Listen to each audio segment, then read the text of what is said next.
Hey guys, in this video I'm going to show you how to create reusable templates in Affinity Studio.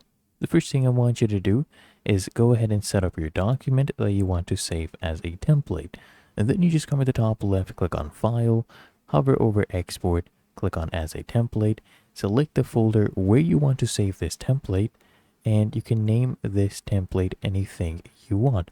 So I'll just go ahead and name this one Social Media Post, and then click here on Save.